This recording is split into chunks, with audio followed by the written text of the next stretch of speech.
Happy weekend to all Manchester United fans. Another weekend, another Manchester United match, another loss, another woeful performance, another weekly dose of pain. Manchester United, this is what you really expect, really. Every week, we increase our threshold for pain. And this week again, they're giving it to us. You have to be strong to be a Manchester United fan. Terrible. There's nothing to say. When you think it can't get worse, they show you that there's still more. When you think you have got it to the level where there's no longer pain, they tell you no, we are just starting. 15th position, a soulless performance, terrible performance. There was no point in that game that we ever thought Manchester United was going to score.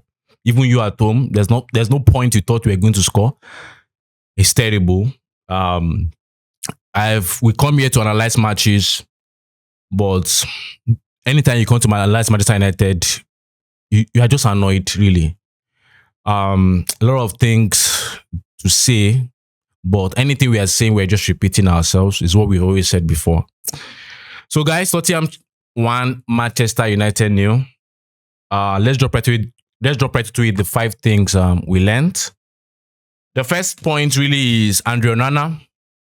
I think if we are really serious with rebuilding this squad, we should be serious about letting Andre Onana be among the next batch of people to leave this club.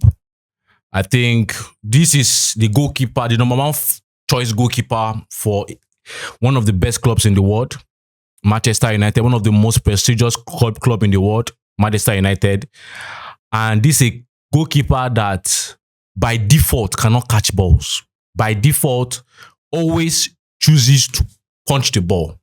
And you can see, I think at moments in this season, I praise him at certain points that I feel his catching game was already improving. I watched some training sessions, videos, and I was like, okay, this guy, they're working on his catching. But you cannot change the spot on a leopard. You cannot change who Andre Onana is as a goalkeeper.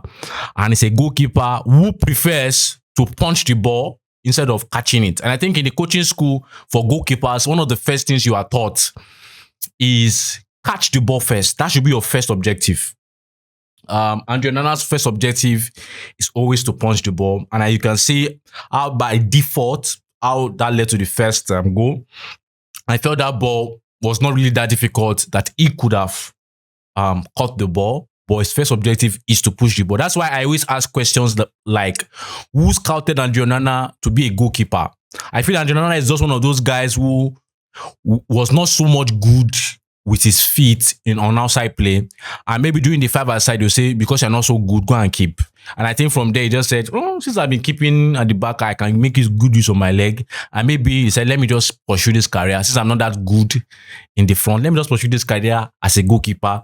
And some scouts from Barcelona scouted him in the La Masia to be a goalkeeper. And the story continues, and he ended up at Manchester United. After we spent close to more than 10 months scouting a different goalkeeper, we ended up, just based on one performance in the Champions League final, Erik ten Hag and his nepotism and his favoritism, and ended up making the decision, overruling all months of scouting, to go for Andre Onana. Andre Onana needs to leave this club as soon as possible. You can't be at this highest level at Manchester United and make those useless decisions of punching the ball instead of catching it. Secondly, which is my second point, I think Alejandro Garnacho. I am trying to be calm. I don't want to say something that will be offensive because I have a lot of things that's going through my mind right now. You told us, Garnacho, that you are a student of Ronaldo, that you love Ronaldo, you watch Ronaldo, Ronaldo is your role model. All of those things were scams, man. It was scam. The perfect ball came for you in the first half on the left-hand side. Perfect delivery. You had the time, you had the space, you had the perfect angle for you. If you are truly a Ronaldo fan, that's a typical Ronaldo goal for Manchester United. A typical Ronaldo goal from the wing, a little bend to the far corner. See the way you played it. Sometimes I believe you need to be harsh on these players. I believe sometimes, he lost the match, he lost the chance, and the reaction of Amorim was just getting. I think sometimes you need to shout on him. Sometimes you need to even, in quotes, use some words again at him. I think it's necessary. You cannot lose such a chance in Manchester United. You cannot. I remember in those days where players will play that kind of ball. The next thing you will see them do is to use one eye to be looking at the stand to see Ferguson's reaction. And sometimes Ferguson is telling them, using the F word to them. Um, it's terrible. It's terrible. Players lose chances. Yeah, they had a couple of chances in that match. Wasted it. No remorse. No responsibility that you are playing for Manchester United. No responsibility that such chances to be buried. Such chances to be scored. No responsibility. I don't care. I can lose those chances. When the team loses the match, it's not my concern. It's not my business. The team might not be good, but also there are moments in the game where a team can take advantage of those moments and win games. And I felt many of those moments came from Alejandro Garnacho, especially. And many of those good moments came for him. And he made an absolute waste, disgraceful display from Garnacho in front of goal. Third point, I feel people can say many things about structure, might say many things about tactics. Some people might say, why didn't we keep Van Nistelrooy to finish the season and let Amorim start on the new plate? Some people might say, why don't Amorim stick with the formation that the players are used to? Some might say the change is too quick for the players, and this is what leading to Man United tending towards relegation. Some might give me different opinions, but I felt it's going to be a long journey. You remember right from the first time he came, because I remember the last time we've had 3 managers within the season. The last time we had it didn't really work out well. I think that's when Ragnick came in. I felt this team and the mentality of the team is always built that you don't have an interim and now bring a new manager within this season. If you look at it, the time we had Ole was sacked, Carrick handled some matches, and then Ragnick came in. That 3 different personalities within a season doesn't play out well. It always end up in total disaster for the third person that comes on board. And I think we are seeing that today in terms of total disaster for Amorim. I feel we have to just trust the process, really. You can't just open eye and say it's Amorim's fault. We are objective on this podcast. If it's truly his fault, we'll say it's truly his fault. Yes, they are not every evident style of play. They are not evident things that they want to do on the pitch that we can see. But I feel it's more of a function of the kind of players we have and the kind of way they go about their life on and off the pitch than the manager himself. I don't think I want to blame this on the coach. I felt even though we're not playing well, these chances, we should make use of them. And those kind of wins, you just boost your morale, and then you can now bring to play the things you learned on the training ground. It's terrible. It's terrible. The fourth thing is there is nothing to be proud of in this team.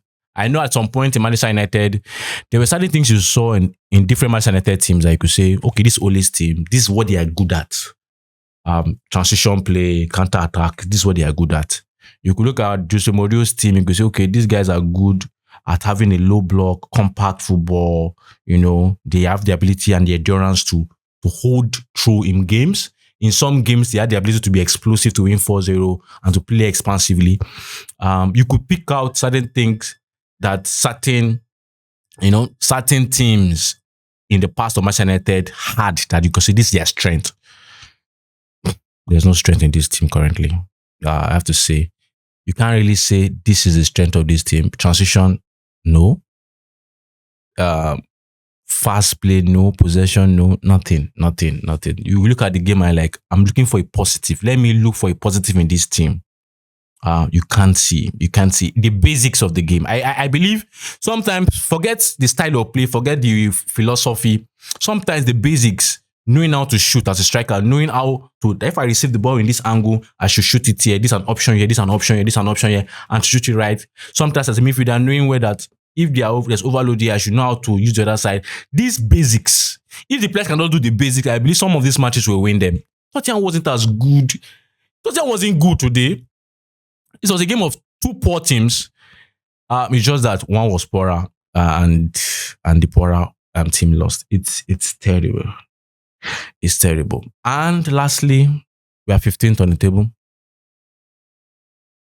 I hope there's no more pain coming. I hope this is the end of last of it. I hope we are able to get the 11 more points needed to survive. I just hope. The injuries, everything looks dark. I'm beginning to think of relegation. I don't want to think of relegation. I believe we can still be able to win the next 4 games.